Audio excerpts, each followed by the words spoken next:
నమస్కారం. నేను మీ చల్లపల్లి కామేశ్వర శర్మ, పూజారిని, పురోహితుని. జై గురుదత్త. మనం రోజు దత్తా పురాణం వింటున్నాం. ఈరోజు దత్తా పురాణంలో 3వ అధ్యాయం చదువుతున్నాను. వినండి, ప్రార్థించండి. ఎంతో సుఖం జరుగుతుంది, ఎన్నో విధాలుగా కలిసి వస్తుంది. జై గురుదత్త. దత్తా పురాణంలో ఈరోజు 3వ అధ్యాయం శంకరాబతుకు పళనిస్వామిను సిద్ధ మహాత్ముని దర్శనం. శ్రీపాద శ్రీవల్లభుల స్మరణ మహిమ. నేను విచిత్రపురం నుంచి చిదంబరంలకు ప్రయాణం సాగించి తిని దారిలో విచిత్రపురమను గ్రామమున గయ్యాలి భార్య కలిగిన బ్రాహ్మణొకడు నాకు కలిశాను.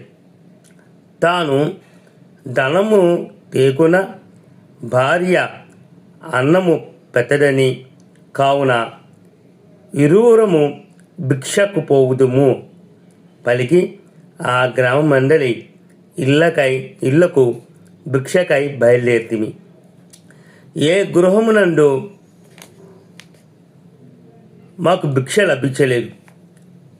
ఆకలిచే నా శరీరము శక్తిహీనమైనందువల్ల నేను శ్రీపాద శ్రీవల్లభులను స్మరిస్తూ ఈ రావి చెట్టు కింద కూర్చుందును. ఆ పైన దత్తాస్వామి దయ అని పలికి తిని దత్తాస్మరణ చేయుచుండగా విచిత్రపుర రాజభటులు మా వద్దకు వచ్చి, మా రాజకుమారుని మూగతనం పోయింది, మిమ్మల్ని తీసుకురమ్మని రాజాజ్ఞ అని నాకు తెలిపిరి. అంతటా నేను ఒంటరిగా రాలేదు, నా వెంట ఈ బ్రాహ్మణుడు కూడా వచ్చినని చెప్పి తిని వారు మమ్ములను గుర్రంపై సగౌరవంగా రాజు వద్దకు తీసుకెళ్ళేది. ఆ రాజు నాతో, మహాత్మా, మీరు మహాపండితులని తెలిసి కూడా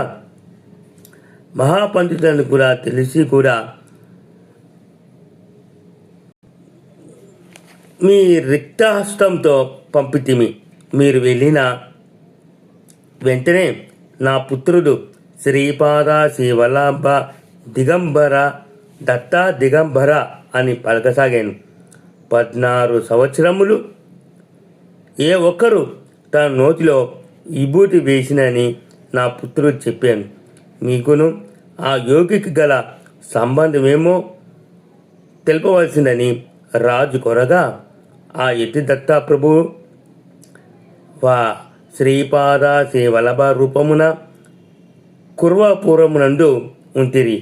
వారి దర్శనమై నేను కురవపురమునకు పోవచ్చు పలికి తిని రాజు స్వర్ణంతో మమ్ము సత్కరించాను.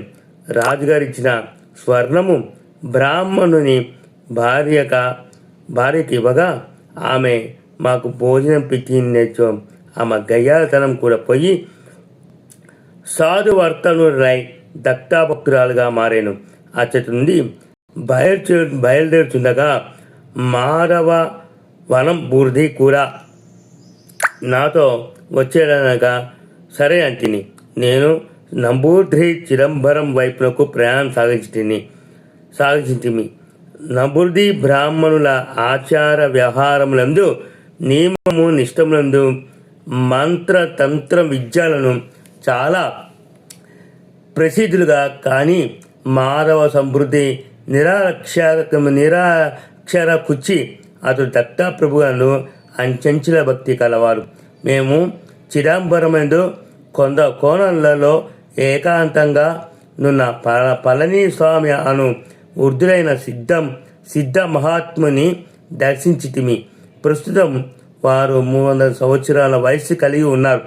వారు ప్రస్తుతం శిథిల దేహమును విరచి నూతన శరీరంలో మరొక 300 సంవత్సరాలు ఉండవాలని శ్రీపాదుల వారి ఆజ్ఞ. సమస్త సృష్టిని నడిపించి మహాసంకల్పమే శ్రీపాదశివల్లభుల రూపమున అవతరించినది. వారిది యోగ సంపూర్ణ అవతారం. భక్త రక్షణార్థం వారి ఆశావతారములు భూమిపై ఎప్పుడు అవతరించినో ఉండును. కరుణా స్వరూపుడైన పళనిస్వామి ఇట్లా వచించాను. ఆచార అవతారంలో ప్రాణ ప్రతిష్ఠ జరిగినప్పుడు ఆ విగ్రహమూర్తులు చైతన్యవంతంగానే ఉంది భక్తుల కోరికలు తీర్చును. సర్వమంత్రములు కొందలిని ఇందే కలుగును. దాని ఎందే గాయత్రి మంత్రం కూడా కలిగినది. గాయత్రి మంత్రం 24 అక్షరములు. 24 అను సంఖ్యకు గోకులమని కూడా పేరు కలదు. గో అనగా 2, కులం అనగా 4, మార్పునకు అతీతమైనది 9 అను సంఖ్య 8 అను సంఖ్య మహామాయ స్వరూపము. శ్రీపాదశివల్లభులు తనకిష్టమైన వారి నుండి దో చపాతి దేవ్ లక్ష్మి అని యాచించుటకు బదులు దో చపాతి దేవ్ లక్ష్మి అని అనుచుండేవాడు. 2 గోవును, 4 కులమును, 9 దేవు విష్ణు స్వరూపమును, 8 లక్ష్మీ స్వరూపమును సూచించును. 2498 అనే సంఖ్య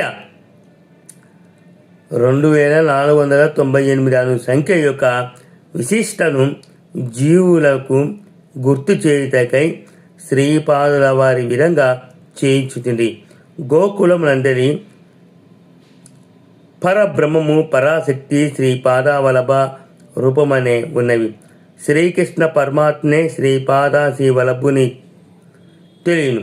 గాయత్రి మంత్ర స్వరూపము వారి నిర్గుణ పాదకులని గుర్తై రుంగును. శ్రీపాదుల వారు 12 ఆదిత్యులకు కూడా అతిథులకు కావున వారి యొక్క దివ్య స్థూల శరీరము విచిత్రమైన దివ్య స్పందనం కలిగి ఉండును. వారు మానవ రూపమున అవతరించటకు ముందే అనగా 108 సంవత్సరాలకు ముందే వారు ఈ ప్రదేశమునకు ఇప్పటి కుర్వాపురమునందు రూపంలో ఇచ్చేసి నన్ను అనుగ్రహించిరి. వారిచ్చటకు ఇచ్చేసి కొంతసేపటి బద్రీ మహాక్షేత్రంలో యోగులందరూ బద్రీనారాయణ్ణి బ్రహ్మ కమాలములతో పూజించగా ఆ పూలు శ్రీపాదుల చరణము ఎందు పడుతను నేను గమనించుతని చెప్పసాగిరి. అంతటా బ్రహ్మ కమలం అనగా ఏమి, అవి ఎచ్చట లభించును అను సందేహమును నేను వెలిబుచ్చగా కమలంలో శ్రీదత్తుని పూజించిన మూస్మిక ఐశ్వర్యములు సిద్ధించును. దివ్యలోకమందరి బ్రహ్మ కమాలములకు ప్రతిగా ఈ భూమండలంలో హిమాలయమందు ఈ బ్రహ్మ కమాలములు కనిపించును. 12 భూమండలంలో హిమాలయములందు ఈ భూకర్మములందు కనిపించును. 12,000 అడుగులు ఎత్తులో హిమాలయమందు సంవత్సరమునకు ఒకేసారి మాత్రమే ఇవి పుష్పించును. అర్ధరాత్రి సమయమున అద్భుతమైన పరిమళంతో వికసించును. చైత్రమాస ప్రారంభము మంచు నుండి బయలుపడి గ్రీష్మాంత వికాస ప్రక్రియ జరిగే అమరేశ్వర లింగ దర్శనము సమయమగు శ్రావణ పౌర్ణమి అర్ధరాత్రి ఎందు పూర్ణ వికాసం చెందును. బ్రహ్మ కమాల దర్శనం వలన సమస్త పాపములు నశించును. యోగ విజ్ఞములు అంతరించును. ఇవి వికసించిన తదుపరి ఎవరికి విధిరీత్యా యోగ విజ్ఞములు అంతరించును. ఇది వికసించిన తదుపరి ఎవరికి విధిరీత్యా దర్శన భాగ్యము కలదో వారికి దర్శనం కలిగిన తదుపరి బ్రహ్మ కమాలము అంతరార్థన మగును అని చెప్పి పళనిస్వామి తపనం సమాధిలోకి పోయి మరి వంటకై కొబ్బరి మంట నెట్టగా ఒక పాము మాధవుని కరిచాను. అప్పుడు పళనిస్వామి తపసమాధి నుండి తపసమాధికి ముందే వారు చెప్పిన ఆజ్ఞానుసారం నేను మాధవుని పాతి పెట్టి తిని మాధవుని మంచి హృదయం నిర్మల భక్తి తలుచుకొని నేను ఎంతో దుఃఖించి తిని తర్వాత పడుకున్న రోజున స్వామి తపసమాధి నుండి లేచి మాధవుని పిలువగా జరిగింది చెప్పి నేను దుఃఖించి తిని స్వామి నన్ను ఓదార్చి మాధవునికి స్థూల శరీరంతో శ్రీవల్లభుల దర్శన ప్రాప్తి లేదనేది. మాధవుడు సూక్ష్మ శరీరంతో ఈ 10 రోజుల నుండి కుర్వాపురము శ్రీచరణుల సన్నిధి ఏందే ఉన్నాయని తెలిపేది. ఆ సూక్ష్మ శరీరమును తిరిగి వాని స్థూల శరీరంలో ప్రవేశపెట్టవలసి బాధ్యత శ్రీపాదుల వారు తనకు అప్పగించారని కూడా తెలిపిరి. అందులకై మాధవుని శవమును బయటకు తీయగా పళనిస్వామి వారు దక్షిణ దిక్కుగా నిలబడి కరిచినటువంటి నాగుని పిలిచి కరిచిన చోట నుంచి విషము గ్రహించినట్టుగా చేసిరి. మాధవుడు నెమ్మదిగా కోలుకున్నాను. మాధవుని కాటు వేసిన పాము పూర్వజన్మమున చేసిన పాప ఫలముగా సర్ప జన్మ ఎత్తిదని దత్తాభక్తుడైన బ్రాహ్మణకు అన్నదానం చేసిన ఫలంగా శ్రీపాదుల వారిచే అనుగ్రహించబడి సర్ప జన్మం నుండి విముక్తి పొందాను పళనిస్వామి వివరించాను. మరి యోగులకు చెయ్యు అన్నదాన ఫలం శ్రీదత్తుడు అల్ప సంతోషి. ఆ దత్తుని వామమున ఎవరికైనా అన్నం పెట్టిన అన్నగ్రహీత యోగుడై అన్నదాతకు విశేష ఫలం కలుగును. అన్నదాత యొక్క మనసు, బుద్ధి, చిత్తము, అహంకారం, శరీరం మంగళప్రదమై స్పందనలతో నింది లక్ష్మీ కటాక్షం కలుగుని అని పళనిస్వామి చెప్పేది. మరి పునరుజ్జీవితుడైన మాధవుడు ఇట్లా చెప్పాను, నేను సూక్ష్మ శరీరములో కుర్వపురము చేరుకుని శ్రీపాదుల వారు ఆజానుబాహువులు విశాల నేత్రములు కలవారు జీవులపై కరుణ, జాలి, ప్రేమ వారి కనుల నుండి నిరంతరము ప్రవహించుచుండేను. నేను సూక్ష్మ శరీరముత వల్ల అక్కడ ఎవరికి కానరాను. నేను శ్రీపాదుల నామస్మరణం చేస్తూ పాతాళ లోకంలో చేరుకుంటుని అక్కడ మనులతో కూడిన అనేక మహాసర్పములు కల్పించినవి. ఒక మహాసర్పములకు వేల పడగలుండును. ఆ సర్పంపై శ్రీపాదుల వారు మహావిష్ణువు వలె పవలించి ఉందిరి. నా పక్కనున్న సర్పము ఈ విధంగా పలికాను, శ్రీదత్తుల అవతారం చాలించకుండా సూక్ష్మ రూపంలో నీలగిరి శిఖరమున, శ్రీశైల శిఖరమున, శబరిగిరి శిఖరమున సహ్యాద్రి అందు సంచరించుచుండరు. నా పక్కనున్న మరొక సర్పం స్వామి తన రూపము గుప్తపరుచుకొని తలిచి కొన్ని సంవత్సరములు నీటిలో మునిగి ఉండి తదుపరి పైకి వచ్చిరి. అప్పుడు వారి చేతిలో మధుపాత్ర మరియు 14 సంవత్సరముల వయసు గల సొగసు గట్టే కలదు. మధుపాన మత్తుడును స్త్రీలోనుండును. అయినా వీరి నాలును మనం దైవం అనుకుంటుమి అని వెనుతిరిగితిమి. వెంటనే వారు అదృశ్యులైరి. పిమ్మట మాకు జ్ఞానోదయమైనది. స్వామివారి చేతిలో మధుపాత్ర యోగానంద రూపమైన అమృతమని సొగసు కట్టే త్రిశక్తి స్వరూపునైన అనగాదేవి ఎందు స్ఫురించింది. తిరిగి వారిని భూమిపై చేయటకై 1000 సంవత్సరములు తపస్సు చేయగా వారు శ్రీపాద శ్రీ వల్లభ రూపమున ధరించిరి. ఎక్కడైతే స్థానార్థం వారు నీట మునిగితిరో అదే పరమ పవిత్రమైన ఈ కురువాపురం.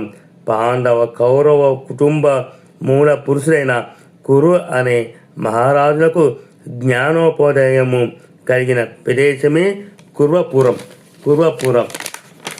మరి సదాశివ బ్రహ్మేంద్ర పూర్వగాథ. శ్రీపాద శ్రీ వల్లభుల శ్రీచరణములకు పాదములకు నమస్కరించగా, స్వామి, ప్రేమతో నా భవ్య దర్శనము గొప్పగా అలభ యోగము. నీతో మాట్లాడిన ఒక సర్పము రాబోవు శతాబ్దములలో రామలింగ స్వామి రూపం అవతరించి జ్యోతి రూపమున అదృష్టమగును. మరి ఒక సర్పము సదాశివ బ్రహ్మేంద్ర రూపము భూమిపైకి అనేక లీలలు చూపును. పీఠికాపురమునందు నేను జన్మించిన నా మాతా మహాగృహముందే నా పాదకులు ప్రతిష్ఠించబడును. వారు నన్ను తమ పాదకులను ప్రతిష్ఠించబడును స్థలం నుండి పాతాళం చేరి తపస్సులో నిన్న కాలనాగులను కలిసి రమ్మనిరి. అప్పుడు పళనిస్వామి నవ్వుతూ, మాధవ, మిగిలిన విషయములు తర్వాత చెప్పవచ్చును. ఇప్పుడు మనము శ్రీపాదవారి ఆజ్ఞ ప్రకారం స్నానం చేసి ధ్యానం పూర్తి చేయవలని అనిది. శ్రీపాద శ్రీ వల్లభులకు జయము. శ్రీపాద శ్రీ వల్లభులకు జయము. సర్వే జనా సుఖినో భవంతు.